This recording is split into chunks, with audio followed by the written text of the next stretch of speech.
நம்ம ஐடியில் ஒரு வீடியோ ஒன்று போட்டிருந்தேங்க. கிட்டத்தட்ட 75 வருஷம் பழமையான ஃபேன் நம்மகிட்ட இருக்கிறதாவும் அந்த ஃபேனில் என்னெல்லாம் இருக்குன்னு செக் பண்ணுற மாதிரி ஒரு வீடியோ போட்டிருந்தேன். அந்த வீடியோக்கு மட்டுமே 5 மில்லியன் வியூஸுங்க, 50 லட்சம் பேருக்கு மேலே பார்த்துருந்தாங்க. அது நிறைய பேர் என்ன தெரியுமா கமெண்ட் பண்ணியிருந்தாங்க, அந்த ஃபேனை ஏன் உடைச்சிங்க அப்படின்னு கேட்டாங்க. நான் உடைக்கல, அந்த ஃபேனை அதை கலெக்டி தான் வச்சிருந்தேன். அதே மாதிரி இன்னும் சில பேர் அந்த ஃபேனை சுத்த வைங்க, அந்த ஃபேனுக்கு வந்து உயிர் கொடுங்க அப்படின்னாங்க. நமக்கு தெரிஞ்ச ஆப்ரேஷன் பண்ணி இன்றைக்கி அந்த ஃபேனுக்கு உயிர் கொடுக்க போகிறோம். ஆக்சுவலி அந்த ஃபேனை வந்து சுத்த வைக்க போகிறோம். வீடியோ பார்க்குறாங்க, ஐடியா உள்ளவங்க நம்ம ஐடியா ஃபாலோ பண்ணி வச்சுக்கோங்க. அந்த ஃபேனுக்கு உயிர் கொடுப்போம். ஃபேனோட அடிப்பாகத்தில் யாசக தட்டு மாதிரி ஒன்று உருண்டையாக இருந்துச்சுங்க. அதை ஒரு ஓரமாக ஊற்றி விட்டு ஃபேனை மாட்ட ஆரம்பிச்சாருங்க. இந்த ஃபேனை ஒரு 40-50 பேருக்கு மேலே எனக்கு கொடு உனக்கு கேட்டாங்க. எனக்கும் எல்லாருக்கும் கொடுக்கணும் ஆசை தாங்க. ஆனால் என்கிட்ட இருக்கிறது ஒன்று கண்ணே கண்ணு தான். பேசாமல் எல்லாருக்கும் கலர் செலாக்ஸ் எடுத்து அனுப்பலான்னு ஒரு ஐடியா வந்துச்சு. தயவுசெய்து இந்த காமெடியை கடந்து போயிடுங்க. கமெண்ட்ல யாரும் கழுவி ஊற்றிடுறாங்க. கலட்டும் போது கண்ணாப்படம் கழட்டிட்டேன், ஆனால் மாட்டும் போதாங்க மண்டை குழம்புது.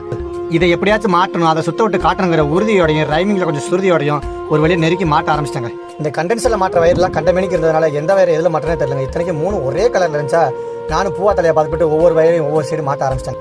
இந்த ஃபேனை சேல் பண்ணுற ஐடியாவில் தாங்க இருக்கேன். யாருக்காச்சும் தேவைப்படுச்சு தாராளமாக கமெண்ட் பண்ணுங்க. ஃபேனோட வேலை நெருக்கி முடிஞ்சதுனால ஃபேனை ஓட விட்டு பார்க்கலாம்னு சொல்லிட்டு சுல்லாம்பட்டில் சூரிய தொங்க விட்ட மாதிரி தலைகளை தொங்க விட்டு ஃபேன் சுவிட்சே போடுவான். ஓடிச்சுன்னா லாபம், இல்லாட்டா இரும்பு கடைக்கு தூக்கிட்டு போவோம்னு சொல்லி ஃபேனை மாட்டினா சுத்தமாக ஓடலை.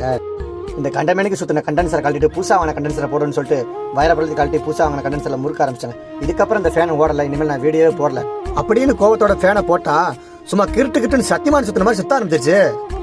ஃபேனும் சுத்த சந்தோஷத்தில் நானும் கத்த எனக்குள்ளே இருந்த எலக்ட்ரிஷனை எழுப்பிட்ட தருணத்தை என்ஜாய் பண்ண ஆரம்பிச்சிட்டாங்க. சந்தோஷத்தில் நம்ம மட்டும் பறந்தா போதுமா, ஃபேனுக்கு ரெக்கையை மாட்டி பறக்க விடுவான் அப்படின்னு சொல்லிட்டு ஃபேனோட ரெக்கையெல்லாம் ஃபிட் பண்ண ஆரம்பிச்சிச்சுங்க. சுவிட்சை போட்டோன்னே ஃபேன் சும்மா சூப்பராக சுத்த ஆரம்பிச்சிருச்சுங்க. இந்த ஃபேன் தேவைப்படுறாங்க தாராளமாக கமெண்ட் பண்ணுங்க. இந்த ஃபேன் என்ன மாதிரி எலக்ட்ரிஷன் இல்லாமல் வேற ஏதாச்சும் நல்ல எலக்ட்ரிஷன் கொடுத்தீங்கன்னா ஃபேன் அருமையாக வேலை பார்த்து கொடுப்பாங்க. ஃபேனில் வேறு எந்த காயில் ஃபால்ட்டும் கிடையாது. கண்டென்சர் மட்டும் மாற்றிட்டு லைட்டாக பெயிண்டிங் அடிச்சுன்னு வச்சுக்கலாம். இன்னும் 75 வருஷம் இல்லை, இன்னும் 75 வருஷம் சூப்பராக ஓடும். வீடியோ பிடிச்சிருந்தா விடாமல் ஃபாலோ பண்ணுங்க.